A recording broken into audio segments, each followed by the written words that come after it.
Morning to all. Today's subject is constitutional law, in which we will discuss about the freedom of religion in India under Article 25. In the last class, I have discussed with you the brief introduction of the freedom of religion, in which we have discussed what is religion, what is secularism, and what is the basis to protect such rights.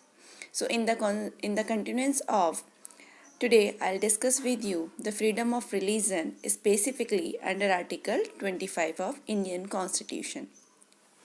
Article 25 of the Constitution guarantees freedom of religion to all persons in India. It provides that all persons in India subject to public order, morality, health, and other provisions such as are equally entitled to freedom of conscience. Second, have the right to freely profess, practice, and propagate religion. Next, regulation or restrictions of any economic, financial, political, or any secular activity associated with religious practices. Next, providing social welfare and reform. And next is opening of Hindu religious institutions of public character for all the classes and sections of the Hindus. Freedom of religion की जब हम बात कर रहे हैं तो आज specifically हम डिस्कस करेंगे आर्टिकल 25 के बारे में। आर्टिकल 25 हमें बताता है कि भारतीय संविधान के अंतर्गत धर्म की जो स्वतंत्रता है वो अनुच्छेद 25 के अंदर दी गई है।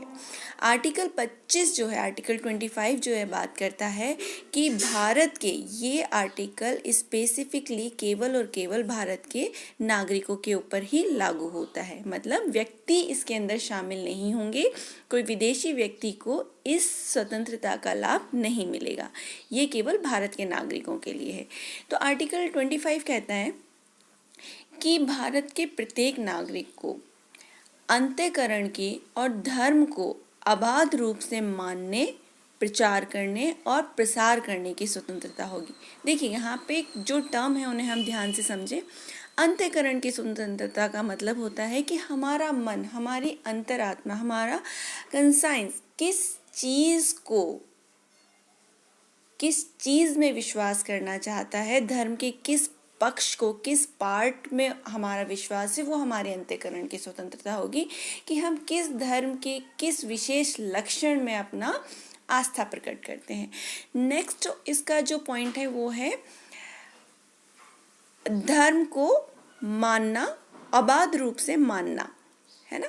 अबाध रूप से मानने की है कि हमने अगर किसी धर्म में आस्था प्रकट की है तो हम उस धर्म को मानते भी हैं। अब मानने के साथ साथ तीसरी चीज़ आती है कि हम वैसा आचरण भी करें।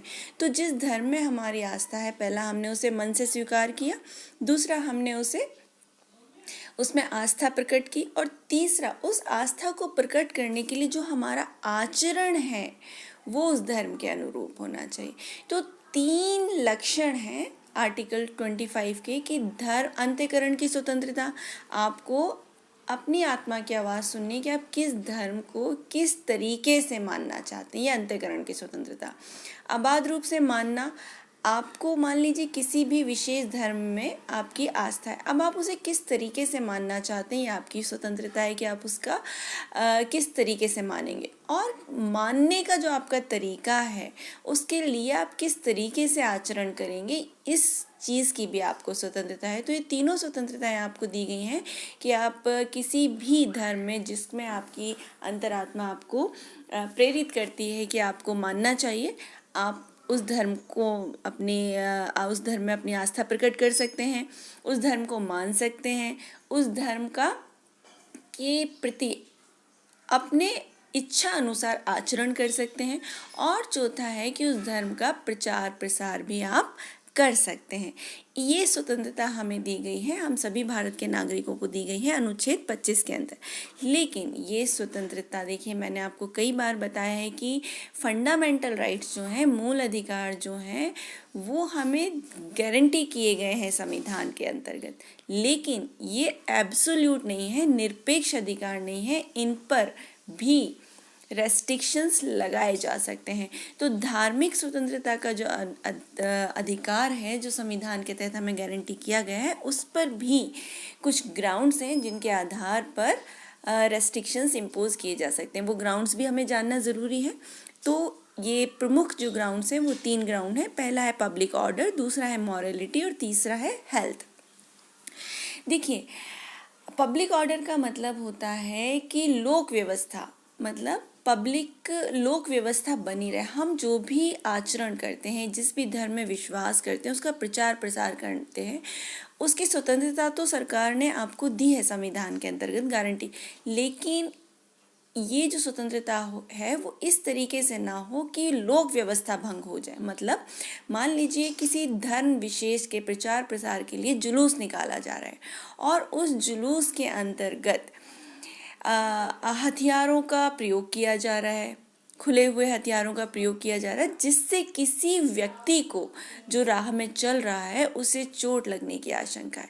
तो सरकार का एक कर्तव्य है कि आपके इस अधिकार को वो निर्बंधित करे। आप जुलूस तो निकाल सकते हैं, लेकिन वो जुलूस आपको शांतिपूर्वक निकालना होगा ताकि किसी भी व्यक्ति को उससे हानि ना पहुंचे।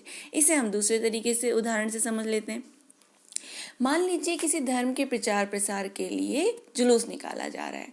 अब वो जुलूस किसी ऐसे रास्ते से होकर गुजरेगा जहाँ पर हॉस्पिटल्स और एजुकेशनल इंस्टीट्यूट्स आते हैं। अभी का जो सिचुएशन है, कोविड का जो सिनेरियो चल रहा है, अगर ये कहा जाए कि उस पर्टिकुलर जहाँ पे कोविड पेशेंट्स को आइसोलेट किया गया है, उस रास्ते से, क्योंकि उनको नॉइज़ पॉल्यूशन टॉलरेट नहीं होगा, वो बहुत क्रिटिक कंडीशंस में हैं, तो उस रास्ते से उस जुलूस का जाना रेस्ट्रिक्ट किया जा सकेगा। तो ये पब्लिक ऑर्डर मेंटेन करने के लिए। और दूसरा मॉरलिटी, सदाचार भी यहाँ पर कवर होता है, क्योंकि उनकी हेल्थ, और तीसरा हेल्थ भी यहाँ पर कवर हो रहा है। देखिए, मैंने एग्जाम्पल तीनों चीज़ों को कवर करने के लिए आपको दिया कि public morality, public order disturbance ना हो, क्योंकि उनके जो पेशेंट्स के परिजन हैं वो ये नहीं चाहेंगे कि उनके जो फैमिली मेम्बर्स हैं उन्हें किसी भी तरह की शोर के कारण या भीड़ भाड़ के कारण कुछ तकलीफ हो। दूसरी चीज़, सदाचार बना रहे कि आप अपने धर्म का प्रचार प्रसार तो कीजिए, लेकिन आप दूसरों को परेशानी मत खड़ी कीजिए। तीसरा है हेल्थ। यस, हेल्थ भी बहुत इम्पोर्टेंट फैक्टर है। अगर इस तरीके के किसी प्रचार प्रसार से, शोर शराबे से, धार्मिक आचरण से यदि किसी के स्वास्थ्य को खतरा होता है, तो भी सरकार जो है इन अधिकारों पर रेस्ट्रिक्शंस लगा सकती है। एक और एग्जाम्पल से समझ लेते हैं कि मान लीजिए बच्चों के बोर्ड के एग्ज़ाम्स चल रहे हैं और एग्जामिनेशन सेंटर में 2000 बच्चे एग्ज़ाम दे रहे हैं। ठीक है, अगर उस रास्ते से वो जुलूस निकाला जाए, वो यात्रा निकाली जाए जिसमें बहुत लाउड स्पीकर्स का यूज़ किया जा रहा है, ढोल नगाड़े बजाए जा रहे हैं, तो डेफिनेटली उन बच्चों का ध्यान भटकेगा और कहीं ना कहीं उन्हें एग्ज़ाम देने में तकलीफ़ होगी। तो सदाचार, ये है मॉरलिटी। मॉरलिटी के ग्राउंड पर आप उस रास्ते से, उस जुलूस का जाना सरकार निर्बंधित कर सकती है। तो होप आपको ये तीनों चीज़ें समझ आ गई होंगी। अब अगर हम बात करें कि अंतःकरण की स्वतंत्रता, मैंने आपको बता ही दिया है। इसमें हम आगे एक केस डिस्कस करते हैं कि सुप्रीम कोर्ट का ये डिसीज़न है, तिलकायत श्री गोविंद लाल जी महाराज वर्सेस स्टेट ऑफ राजस्थान का गोविंद देव जी मंदिर का ये केस है। इस केस में कहा गया कि ये निश्चय करने के लिए ये कैसे निर्धारित होगा कि what is an integral part of religion, धर्म का जो मौलिक स्वरूप है वो क्या है, ये इसे निर्धारित करने की तरीका क्या होगा। Whether it is regulated as integral by the community following the religion और नॉट। तो इसमें प्रश्न ये किया गया था कि क्या कोई समुदाय विशेष जिस तरीके से अपने धर्म में विश्वास करता है, मानता है, क्या वही धर्म का स्वरूप होगा? तो सुप्रीम कोर्ट ने इसके लिए गाइडलाइन देते हुए कहा कि कुछ डॉक्ट्रिन्स हैं जिन्हें हमें इस सवाल का जवाब देने से पहले जानना आवश्यक है। तो पहला जो डॉक्ट्रिन है वो है डॉक्ट्रिन ऑफ बिलीफ, कि विश्वास का सिद्धांत, हमारा मन, हमारी अंतरात्मा किस चीज़ में विश्वास करती है, ये जो है वो इम्पोर्टेंट है। तो हसन अली वर्सेस मंसूर अली का बॉम्बे हाई कोर्ट का जजमेंट है, जिसमें कहा गया कि आर्टिकल 25 और article 26 not only prevents doctrines or beliefs of religion but also the acts done in pursuance of religion। तो इस केस में कहा बॉम्बे हाई कोर्ट ने कि आर्टिकल 25 और 26 में जो धर्म की जो बात कही गई है, कि धर्म में विश्वास की जो बात कही गई है, वो जो सिद्धांत हैं, धर्म के जो सिद्धांत हैं, न केवल उन्हें रोकती है बल्कि इस बात को भी रोकती है कि जो आपने सिद्धांत निर्मित किए हैं, जो तरीके आपने धर्म को फॉलो करने के निर्मित किए हैं, उनसे भी आपको संरक्षण प्रदान करती है। अब ये संरक्षण किस तरीके से प्रदान किया गया है, देखिए इसमें आगे क्या है, इट दस guarantees ceremonies, mode of worship, rituals, observations etc. which are an integral part of religion. What is the essential or integral part of a religion has to be determined in the light of the doctrines and practices that are regarded by the community as a part of their religion and also must be included in them. तो ये जो doctrine है, ये doctrine of belief, ये कहता है कि किसी भी व्यक्ति को जो धर्म वो मानना चाहता है, उस धर्म की प्रैक्टिस करने का, उस धर्म में विश्वास करने की अपनी स्वतंत्रता होगी। और एक समुदाय विशेष जिस भी तरीके से उस पर्टिकुलर धर्म में विश्वास करता है, उसकी पूजा अर्चना करता है, तो ये निर्धारित करना कि वो धर्म में आस्था करता है, उस समुदाय विशेष की प्रैक्टिस, जिसे हम बोलते हैं ना व्यवहार आचरण, वो ये डिसाइड करेगा, ना कि इसे सेट किया जा सकता है। मतलब देखिए दो चीज़ें हैं, कोई व्यक्ति विशेष धर्म के आचरण को निर्धारित नहीं कर सकता, ठीक है। मान लीजिए कोई पुजारी हैं या कोई मौलवी जी हैं या कोई फादर हैं, वो ये डिसाइड नहीं कर सकते कि आप किस तरीके से पूजा करेंगे, किस तरीके से रिचुअल्स को फॉलो करेंगे। ये व्यक्तिगत स्वतंत्रता है। ऑफ कोर्स वो हमें गाइड कर रहे हैं, अगर हमारा अंतःकरण चाहता है कि हम उनकी गाइडेंस को फॉलो करें तो दैट इज़ ओके। बट अगर हमारा अंतःकरण किसी और तरीके से पूजा अर्चना करना चाहता है तो हमें ये स्वतंत्रता होगी, हमें ये स्वतंत्रता, धर्म की स्वतंत्रता आर्टिकल 25 के अंतर्गत संविधान गारंटी करता है। एक और केस हम देखते हैं, commissioner Hindu religious endowment Madras versus Shri Lakshmindra Thirtha Swamiar case के अंदर। इस केस में कहा गया कि there is no doubt that religion finds its basis in the system of doctrines regarded by those who profess that religion, but it will not be correct to say religion is nothing but a doctrine or belief। तो इस case में कहा कि निश्चित रूप से कि धर्म की व्याख्या करने में हम ये देखते हैं कि एक समुदाय विशेष किस तरीके से धर्म को मानता है, उसका आचरण करता है, लेकिन ये कहना बिल्कुल सही नहीं होगा कि ये एक सेट डॉक्ट्रिन है, डॉक्ट्रिन ऑफ बिलीफ ही एकमात्र सिद्धांत है धर्म की व्याख्या करना। नहीं, ये सिद्धांत बदल भी सकता है समय काल और परिस्थितियों के अनुसार।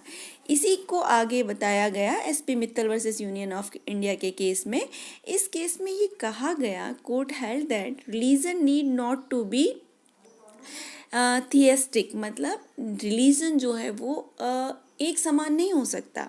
It is not merely an opinion, ना ही ये एक धारणा है, doctrine on belief, but has an outward expression in the act as well. उन्होंने कहा, इस केस में कहा कि धर्म ना ही स्थिर है, ना ही ये किसी सिद्धांत के बंधनों में बांधा जा सकता है, बल्कि उन्होंने कहा कि ये तो वो एक्सप्रेशन है, ये वो भाव है, ये वो हमारा व्यवहार है जिसे हम अपने कृत्यों के द्वारा प्रकट करते हैं। ठीक है, तो ये डिटेल जो डॉक्ट्रिन ऑफ बिलीफ है, इसके बियॉन्ड भी धर्म हो सकता है, धर्म की व्याख्या की जा सकती है। आगे अगर हम धर्म की व्याख्या को फिलोसोफर्स के कॉन्टेक्स्ट में देखें तो जर्मन फिलोसोफर हुए हैं इमैनुअल कांट। इन्होंने कहा है धर्म के बारे में कि religion is the recognition of all our duties as divine commands.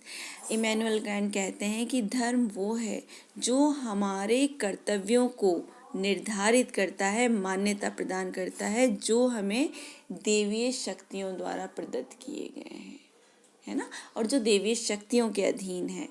इसी क्रम में मिल्टन यंगर कहते हैं, जो एक अमेरिकन सोशियोलॉजिस्ट हैं, उन्होंने धर्म की व्याख्या करते हुए कहा है कि religion is a system of belief and practices by means of which a group of people struggle with the ultimate problems of human life।